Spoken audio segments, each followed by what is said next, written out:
Welcome back. Our last topic here in talking about the spinal cord and how it works is going to be to talk about what are called somatic reflexes. So here our fun little dinosaurs are talking about the tapping of your knee, the patellar reflex. So that's an example of a somatic reflex that we're going to be talking about here. So reflex arcs are going to use your spinal cord as the primary integration center. So the arc consists of a receptor out in the periphery and a sensory neuron that is going to bring that information in. You're going to have usually an interneuron between the integration. However, there are some exceedingly simple reflex arcs where this sensory neuron synapses directly to the motor neuron. Those are pretty rare. But in any case, we're going to have some type of integration. Usually you're using an interneuron synapsing with a motor neuron that then heads out to the effector. Now, a reflex is a very fast response. It is a stereotyped response, meaning that it is going to happen exactly the same every single time you have that particular stimulus. It is protective in nature.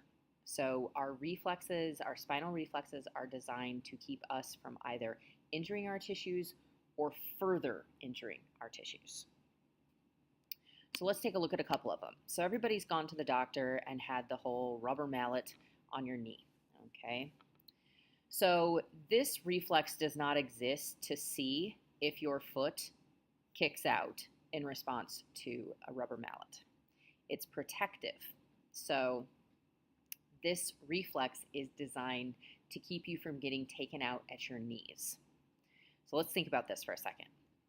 When activated, okay, by tapping on the patellar tendon here, the patellar ligament here, the muscle spindles in the quadriceps are going to be activated, and they're going to send along all through our sensory neuron here into our dorsal root ganglion. So there's our cell body, and we come in and we're going to synapse then with two different interneurons.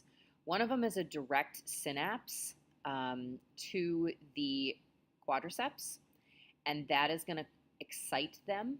And so that's an excitatory postsynaptic potential. So that's going to excite it, and it's going to make the quadriceps contract, which we know is going to pull our foot up. So it's going to extend our knee there. So that is part of it. The other branch is going to synapse with a fiber that is going to go to your hamstrings that's inhibitory. So in other words, if we want our quadriceps to contract, we don't want our hamstrings trying to interfere with it. So we want to inhibit them. Okay? So this is all happening at the same time. And when you're sitting on your doctor's bench and they do this, what happens is you kick your leg out. But when you're standing and pressure is applied to the patellar ligament, so I have a dog that is roughly the height of my patellar ligaments. And so when my dog gets going and isn't paying attention and she's running, she has hit me right below my kneecaps. And it is my patellar reflex that kicks in that keeps me from falling over. So if you picture what's happening during this, when you get pressure applied, what immediately happens is you contract your quadriceps. And that's going to help you lock your legs into place and keep you upright. So we didn't evolve this reflex against a rubber mallet, but it's to help keep us basically from getting taken out at the knees. All right, one that's a little bit more advanced is what's called the flexor crossed extensor reflex. So here, this starts looking real significant, okay? Okay, so here's our stimulus, painful stimulus on the foot, okay? So that's what's going to go in on the sensory neuron up. There's our cell body in the dorsal root ganglion. We come in and we synapse with an interneuron that has multiple branches. So on the ipsilateral side, so the side that had the painful stimulus, we need to contract away from the stimulus down here. So here what I need to do is I need to contract my hamstrings so that I can flex my knee and get away from the stimulus. At the same time, I need to inhibit my quadriceps so that I'm not fighting this. So that's what's happening on what's called the ipsilateral side. A branch of our interneuron goes to the contralateral side and is going to do the opposite. It is going to excite your extensors and inhibit your flexors. So essentially, you're doing opposite things on opposite sides of the body. On the ipsilateral side, the side where we have the actual painful stimulus, we want to flex. And so we're going to excite our flexors and we're going to inhibit our extensors. But in order to maintain your balance when you jerk your knee up like that, we need the opposite side of the body to do the opposite. Here, we're going to excite and contract our extensors, and we're going to inhibit our flexors. That way, we can maintain our balance while also pulling away from the painful stimulus. So this is kind of an example of how these can get really complex. I mean, it can be as simple as a sensory neuron synapsing to a motor neuron, but they can also get really complex, all the while only using the spinal cord for the integrative component here.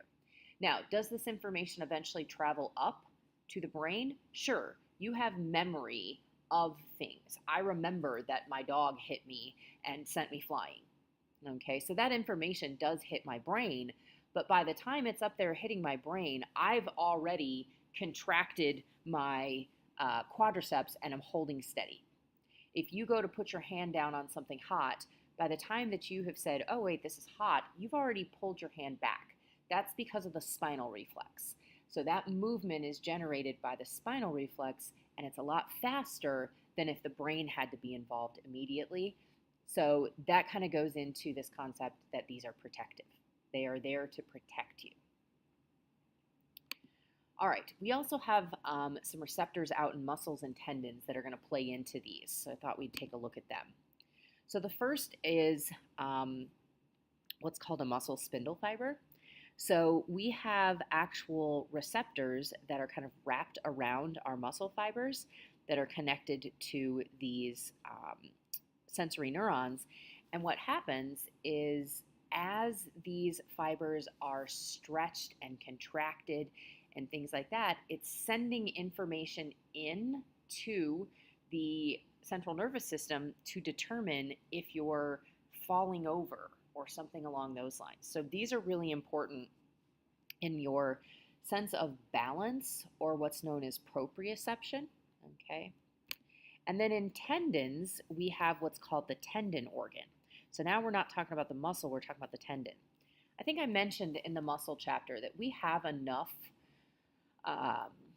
cross-bridge potential in most of our muscles to tear them directly off the bone.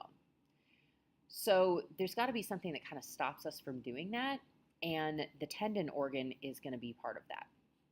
As this tendon begins to be abnormally stretched, as if it's being pulled too hard, too much force in the muscle, they're going to send an action potential that's going to start inhibiting the muscle. So there's a reason that we have the potential to do this, but we don't generally.